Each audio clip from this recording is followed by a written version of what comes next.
যার নামে লোক সমাগম ঘটিয়ে এরা মূলত ধ্বংসাত্মক কার্যকলাপ চালাতে চেষ্টা করবে। বাংলাদেশে কি সার্জিক্যাল স্ট্রাইক আসন্ন? 20শে ডিসেম্বর ফেরত যাচ্ছেন জোবাইদা রহমান, তাহলে 21শে ডিসেম্বর কি হতে যাচ্ছে? জরুরি অবস্থা জারি। এখন কথা হচ্ছে কে কোথায় কোন দিক দিয়ে পালাবেন। এবার যদি ভারত ঢোকে তাহলে আগামী 1.5 বছর 2 বছরের আগে কিন্তু বেরোবে না। আমি বহু আগে বলেছিলাম ভারত যদি একবার ঢোকে তাহলে 1.5 থেকে 2 বছরের আগে ভারত বেরোবে না ওখান থেকে, ওখানে গেড়ে বসে থাকবে। আপনাদের সব নিকেশ করার পর তারপর ভারতবর্ষ ফিরে আসবে, কারণ ভারতবর্ষ দীর্ঘদিনের এই অশান্তি আর সহ্য করবে না।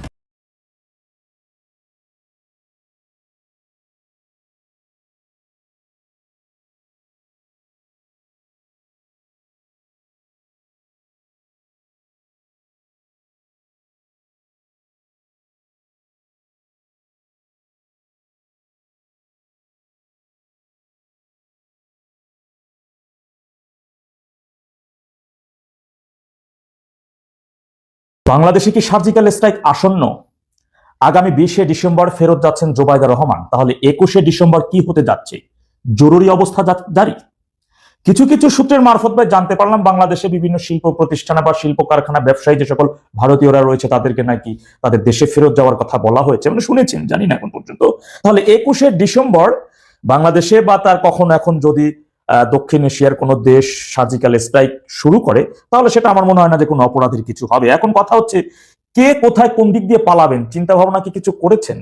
কোন দিক দিয়ে রাস্তা বা কোন দিকে ছুটবেন? এমন দেখুন, এই যে একটা গোল চক্কর আছে, এই গোল চক্রের এই ভিতরের অংশটা আপনার বাংলাদেশ, এই যে দেখছেন গোলটা, এই জায়গাটা একটু ফাঁকা রাখছে, এই জায়গাটা ফাঁকা আছে, এই যে গোলটা যেখানে রাখা, এই গোল চ্যাপ্টারটা হচ্ছে এই চতুর্দিকে হচ্ছে ভারত, এই মাঝখানে হলো বাংলাদেশ, এই জায়গাটা ফাঁকা, এই জায়গাটা দিয়ে মায়ানমার যাওয়া যায় সাঁতরে গাড়িতে না, নদীর ভিতরে হাতরে যাইতে হবে। হ্যাঁ, এখন মায়ানমারের সাথে আবার মারামারি কিন্তু ফোন্দাফুন্দি লাগাই দিয়েছেন, কারণ মায়ানমার বর্তমান ক্ষমতা সেনা শাসিত জান্তা সরকার।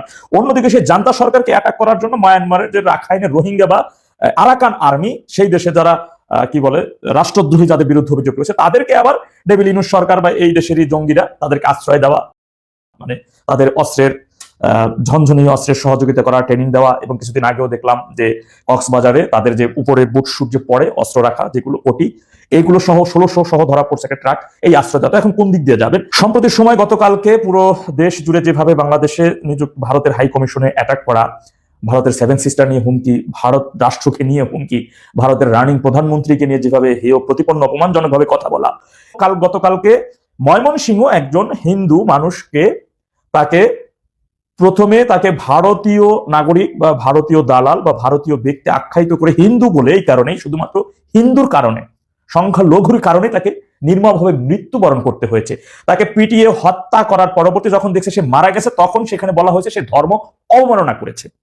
তার পরিবারের বক্তব্য অনুযায়ী যেটা দেখলাম ভিডিওতে, যে তিনি একটা বাটন ফোন ব্যবহার করতো, কখনো তার ফেসবুককে এটা সে বুঝতো না, সে এতটা অশিক্ষিত ছিল বা সহজ সরল মনে গ্রামাঞ্চল।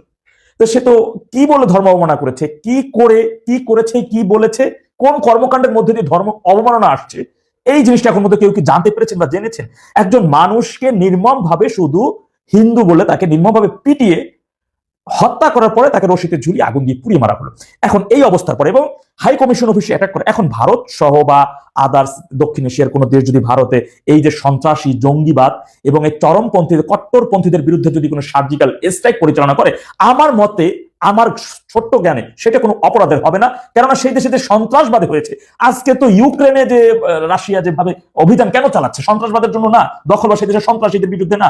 বাংলাদেশকে আর কতটা নির্মমতা হইলে আপনারা বলবেন ওইখানে সন্ত্রাসবাদী জঙ্গিবাদের আখড়ায় পরিণত হয়েছে?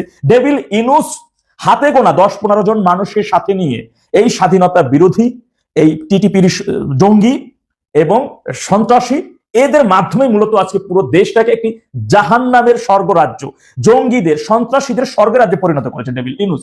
ইভেন আমাদের 54 বছর আগে যে পরাজিত যারা ছিল, আমাদের দেশে যে দেশটা পরাজয় বরণ করেছিল, সেই দেশটাকে প্রতিহিংসার শিকার হয়ে আজকে ওদের দেশের মতো ভিক্ষার দেশে পরিণত করার জন্য বাংলাদেশের এই জনগণ, বাংলাদেশের এই সাধারণ নিরহ মানুষকে একজনকে ট্যাগ দিয়ে তাকে নির্মমভাবে হত্যা করা হচ্ছে। আমি কোনো বিচার বহির্ভূত হত্যাকে সাপোর্ট করি না।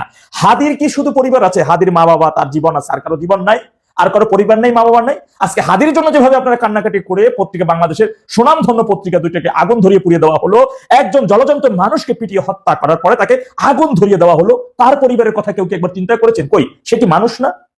সে কি মানুষ ছিল না?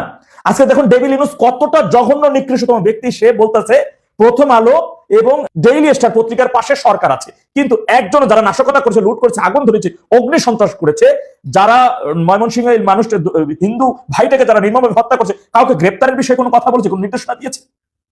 এইটা কিন্তু সে দেয় নাই, সে প্রশ্রয় দাতা। এটা দ্বারা প্রমাণ হয় এর সবগুলো লিডার ডেভিল ইউনূস। আর কেউ না, সাথে তো যে সন্ত্রাসী, জঙ্গিবাদ, স্বাধীনতা বিরোধী, মানবতা বিরোধী ওরা তো আছেই। আবার দেখেন মজার বিষয়, বিনোদন কি, এই স্বাধীনতা বিরোধীরা এখন বিভিন্ন জায়গায়, অমুক জায়গায় মারা হয়েছে আমরা প্রতিবাদ জানাই, অমুক জায়গায় পোড়াই দেওয়া হয়েছে আমরা প্রতিবাদ জানাই। সাপ হইয়া ধ্বংসন করো, ওঝা হইয়া ছাড়ো, মানুষ কি কিছুই বুঝে না, নিজেদেরকে মহাজ্ঞানী পণ্ডিত মনে করেন। বিষয়টা আরো গুরুত্বপূর্ণ, সেটি হলো যে প্রথম আলো এবং ডেইলি স্টার এখন কি মামলা করেছেন?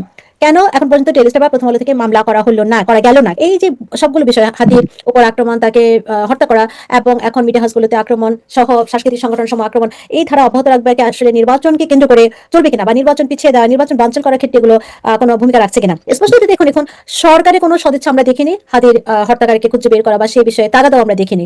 একটা রিউমারকে কেন্দ্র করে সরকার অনেকটা অমুকের ঘাড়ে মানে দায় দিয়ে নিজের দায় অস্বীকার করছেন। দিন দিন যখন এই সহিংসতা কাঠামো, সহিংসতার ধরন, সহিংসতার গতি আরো যখন বাড়বে, তখন স্পষ্টতই বাংলাদেশের আসলে দুটো বিষয় হতে পারে। একটা হলো ডক্টর ইউনূসের তার পুরো উপদেষ্টা পরিষদ পদত্যাগের একটা জায়গায় চলে যেতে পারে, এবং সেখানে নতুন সরকার, সেটার কাঠামো কেমন হবে সেটা এই মুহূর্তে বলা কঠিন। সেটা জাতীয় সরকার হতে পারে, তত্ত্বাবধায়ক সরকার হতে পারে।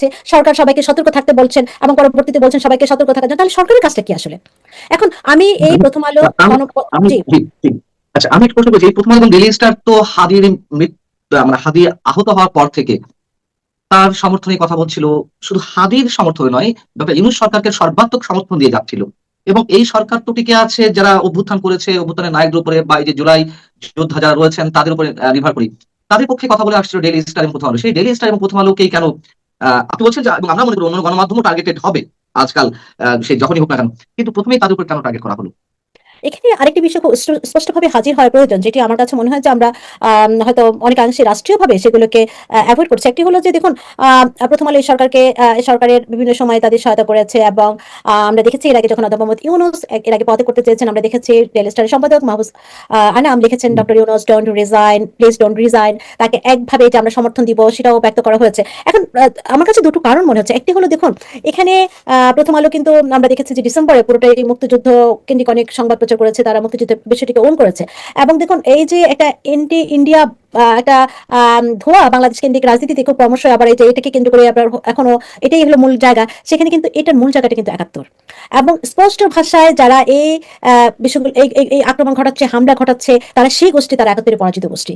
এবং দেখুন, এই ৭১-এর পরাজিত গোষ্ঠী কিন্তু আসলে এই ইন্ডিয়ার বিষয়টিকে বারবার করে একটা বিষয়কে কিন্তু হাজির করছে বারবার, এবং তারা মনে করছে যে ১৯৭১ সালে বাংলাদেশের মানুষের শ্রেষ্ঠ অর্জন মুক্তিযুদ্ধ, বা তাদের কাছে পাকিস্তান থেকে বাংলাদেশের তাদের কাছে আলাদা হওয়ার বিষয়টির পেছনে ছিল ইন্ডিয়ার ভূমিকা।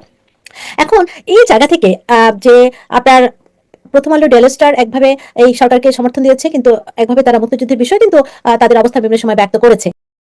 এবং এখন দেখুন যে আমরা দেখেছি ভিডিওতে যারা এই হামলা করছে তাদের কেউ কেউ বলছেন যে প্রথম